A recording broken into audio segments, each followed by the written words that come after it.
Buenas tardes, buenos días, buenas noches. Acá estamos, nos reencontramos después de este breve receso de invierno para continuar explorando nuestros saberes acerca del uso que le damos al lenguaje. Y en este caso la propuesta es empezar a conocer el otro extremo de lo que hablábamos, que eran los dos este, como polos de los textos académicos. Por un lado, los textos que presentan información más objetiva, es decir, más concentrada en los datos y en cosas, digamos, probadas por la ciencia, vamos a decir, es una idea también bastante discutible. Y por otro lado, textos que presentan cierta información que se corresponde con puntos de vistas o con teorías que intentan explicar algo que sobre lo que aún no hay acuerdo. Y entonces es más subjetivo y es, digamos, el polo opuesto de lo objetivo, ¿no? De lo que se busca con información pura. Vamos a decirlo así, información pura e información con opinión, para decirlo así en criollo.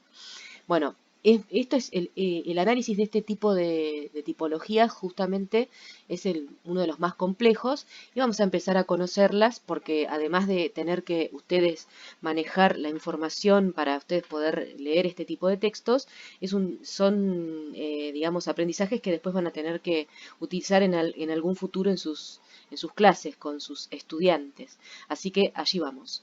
Primero, vamos a empezar a hablar de lo que es la estructura. ¿Se acuerdan que cuando hablábamos de secuencias o tramas o estructuras, hablábamos de la trama em, argumentativa que tiene sí o sí dos partes? Una es la hipótesis, que es la idea central que responde a la pregunta que plantea un problema y contiene la opinión personal, ¿no? Tenemos algún tema en particular, supónganse si es necesario volver a clases en este contexto, y entonces si yo digo sí, en este contexto lo más importante es volver ya a clases, eso es una hipótesis. Ahora, después si yo tengo los argumentos que yo tenga para defender esa hipótesis, es lo que se presenta en el desarrollo, se presentaría en el desarrollo, y tienen que ser razonamientos o cuestiones que convenzan, digamos, a la persona que me está escuchando de que efectivamente mi hipótesis o mi idea es verdadera. Bueno, estas dos partes en cualquier texto argumentativo están. Siempre hay alguna hipótesis de si algo es bueno o malo, o si merece la pena verlo o leerlo o consumirlo, y hay una serie de argumentos o un argumento muy importante que defiende esa hipótesis. Pero son textos fundamentalmente subjetivos, es decir, está la opinión de una persona. Estos textos también pueden incluir, no en todos los casos, pero en algunos, una introducción, que es cuando se plantea el tema, como dice ahí en la definición de hipótesis, una introducción que presenta el tema, es un punto de partida, a partir de la suspensión de las clases desde la aparición del COVID-19, hay diferentes versiones acerca de si debemos o no volver a clases. En mi caso, considero que hay que volver ya. Bueno, no es mi opinión, pero estoy dando el ejemplo de un punto de partida y cómo después incorporo una hipótesis, ¿no? Presento el tema del que voy a hablar y automáticamente presento mi opinión o mi hipótesis.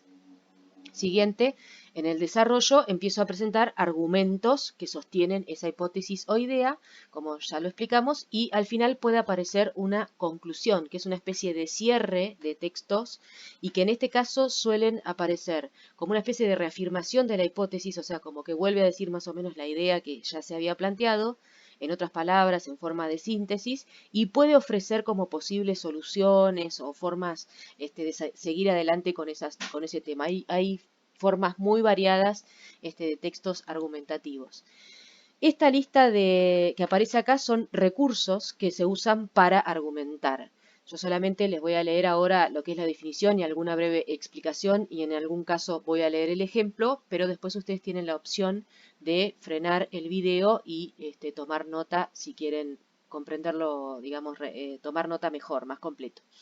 Bueno, uno de los recursos es la analogía, que establece semejanzas entre elementos y entonces utiliza un elemento que es conocido por el lector o la lectora para acercar otro elemento que es un poco más desconocido. Ahí en el ejemplo habla de catedrales medievales y de programas de TV. Entonces, a partir de la ejemplificación o del uso de la analogía de El programa de TV, que es algo más familiar para el lector o la lectora, explica cómo funcionaba una catedral medieval. Es una analogía. La causalidad es la relación que se establece entre causa-consecuencia, ¿no? De los hechos, ¿no? Tal cosa sucede porque antes sucedió tal otra. La cita autoridad se trata de mencionar citas o expresiones de personas que son autoridades, personas o instituciones, a veces por ejemplo los datos estadísticos también son citas de autoridad, que son irrefutables, digamos, que son autoridades o que son reconocidas o reconocidos en ese tema. Entonces esa cita valida también mi opinión. La concesión es un recurso, digamos, como un poco útil también como para retomar versiones que dicen otros respecto al mismo tema. Se concede como algo válido en esa opinión o punto de vista de otra persona, pero después automáticamente se opone nuestro punto de vista diciendo que el nuestro es más válido. O sea, se concede algo de validez al otro, pero se reafirma la mejor validez del nuestro. El ejemplo o la ejemplificación es el recurso que ustedes ya conocen, que es nombrar un caso particular que representa algo de lo que estoy hablando, ¿no? Por ejemplo, en este caso estoy nombrando ejemplos de recursos que se usan para argumentar. Son casos particulares de formas que solemos usar para argumentar.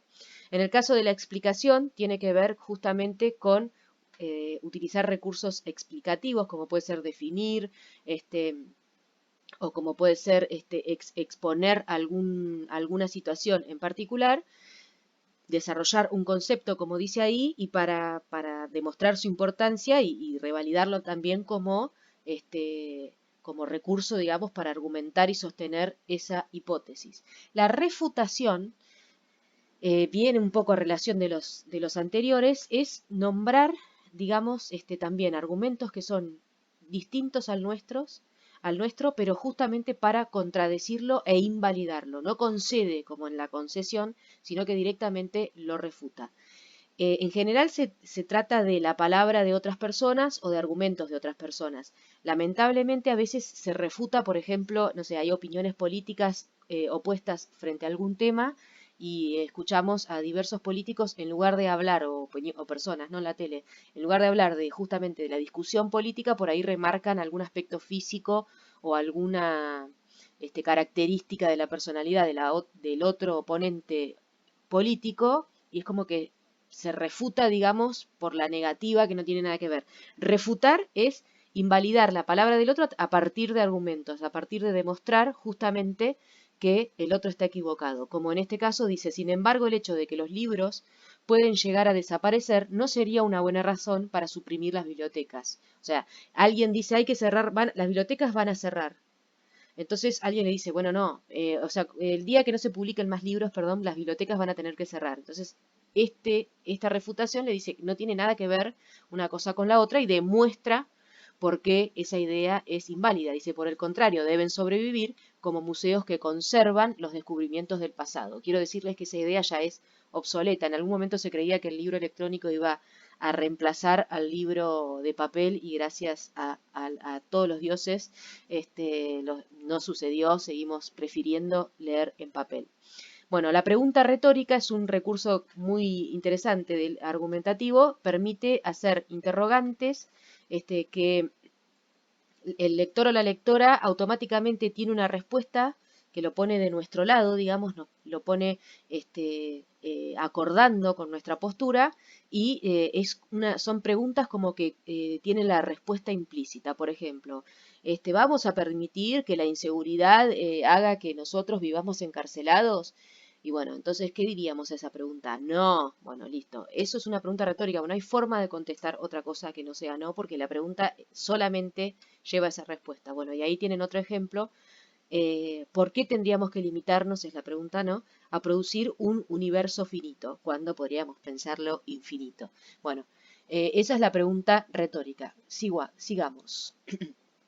Un tipo de texto interesante para tener en cuenta es la reseña crítica. La reseña crítica son textos que contienen fundamentalmente opinión e información, ¿no? Y la crítica es un poco esto de justificar, digamos, por qué me gusta o no me gusta algo, pero fundamentalmente tienen información y opinión, o sea, que según lo que les acabo de decir, es como dice en esa definición, un género híbrido, combina como los dos polos de lo que estamos viendo, ¿no? Hasta ahora hemos escrito informes y leído textos para sacar información y ahora empezamos a conocer textos que van a tener argumentación. Bueno, empezamos a conocer un tipo de texto que combina las dos formas, información más argumentación.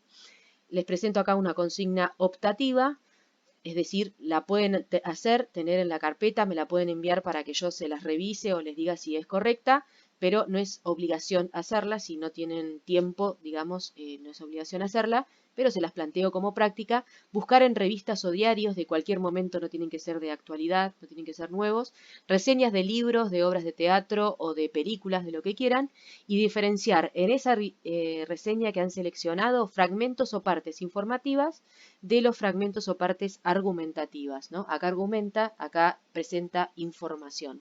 Eso suele estar en la parte de espectáculos en general o en la parte de cultura de los diarios y aparecen un montón de reseñas de libros, de obras de teatro. Bueno, les invito a indagar en algunas publicaciones que puedan llegar a tener en su casa o pueden buscarlo online y seleccionar una reseña crítica sobre lo que les guste y analizar de esa forma. Entre los objetivos principales de este tipo de texto están el de dar noticias, o sea, la parte de dar información sobre nuevas publicaciones, ¿no? Facilitando su divulgación, ¿no? Salió tal película, es muy provechoso ir a verla, entonces vos ves esa reseña y decís voy a ir al cine o voy a buscar esta película en Netflix para verla. Y también una forma de valorar de manera razonada y crítica las obras de reciente aparición y orientar a especialistas, ¿no? Por ejemplo, a mí que me gusta la literatura o me gusta la lingüística, lee una reseña y te dice, bueno, va a tratar tal tema, profundiza por acá, se relaciona con tal autor, entonces vos decidís si eso es lo que te interesa, buscas esa obra y si no, si se trata de cualquier otra cosa que nunca te llamó la atención, no lo elegís, pero se entiende, también orienta a lectores y a lectoras sobre qué, sobre si es beneficioso una obra o no. En el ámbito académico, que es en el que estamos, dice, a la hora de reseñar es conveniente asimilar bien el pensamiento del autor. Asimilar bien el pensamiento del autor, es decir, tratar de entender que si no alcanza con esa lectura, por ahí pueden buscar, googlear, ¿no? Para completar esa simple lectura, pero tienen que tratar de plasmar y conocer el pensamiento del autor o de la autora, ¿no? De la obra que están leyendo. Examinando con cuidado su posición, para no terminar diciendo que la persona opina blanco y en realidad era negro o gris. Suelen diferenciarse dos tipos de recensiones, o sea, de tipo de reseñas críticas. Reseña bibliográfica, que se realiza un informe sobre el contenido y las cualidades de un libro, o una reseña hemerográfica que informa sobre el contenido de un artículo, ¿no? Bueno, no vamos a ser tan técnicas, vamos a decir reseña crítica a todo, pero entiendan que existen esos tipos, y después les da una serie de recomendaciones que tienen que tener en cuenta cuando empezamos a escribir una reseña. ¿Por qué son importantes estas recomendaciones? Porque hay una consigna obligatoria, porque soy muy buena, pero no tanto. Las siguientes normas pueden considerarse como punto de partida para la materialización de la reseña. Leer la obra o visualizar la obra o analizar la obra hasta familiarizarse con los contenidos y la estructura. O sea que no alcanza con una sola lectura o una sola visualización. Suponer que los lectores o que en este caso lectores o lectoras no conocen la obra, el libro objeto dice ahí, de la reseña, pero desearían saber de qué se trata. Examinar los elementos estructurales, o sea, cómo está organizada la obra, tanto sea escrita o como en el caso de la consigna, que es un documental, para ver cómo está organizado el documental, y explicar cómo los maneja el autor y qué función cumplen. Por ejemplo, si aparecen personas en una entrevista, si aparecen imágenes con música de fondo, si aparecen personas qué sé yo, dialogando entre sí, ¿no? Pueden diferenciar, van a ver que en ese documental que les recomiendo aparecen diferentes estructuras que sirven para diferentes cosas. No pretendo que sea tan exhaustivo el análisis, pero sí que se den cuenta que hay partes donde hay partes de película, digamos, más narrativas y visuales, y hay otras partes donde hay más análisis, que hay una persona opinando, por ejemplo. Evaluar el trabajo, dice, atendiendo a los objetivos que el autor o autora establece y determinar primero los propósitos y después juzgar si la obra cumple con tales fines. Conviene evitar un tratamiento de menosprecio sobre el libro y el autor. ¿Qué quiere decir? Que puede que la obra que ustedes tienen que reseñar no les haya gustado, pero no pueden, digamos, expresar tan abiertamente ese disgusto, sino que tienen que, obviamente, argumentar que por ahí no es lo que esperaban, pero bueno, subestimar o menospreciar una obra sería como un acto de deshonestidad intelectual. Así que termino este video con la consigna obligatoria, visualizar el documental Comprar, Tirar, Comprar. Se los recomiendo, además porque tiene que ver con análisis del mundo contemporáneo. Es un documental que tiene muchísima argumentación, por eso se los recomiendo, y a su vez presenta una idea que habían empezado a desarrollar en el análisis del mundo contemporáneo, que me interesa que por ahí la vean en otro tipo de material como es este documental. Y por último, obviamente esta se la veían venir, escribir una reseña crítica del documental. Esa es la consigna. Nos vemos en las redes y espero sus consultas. Adiós.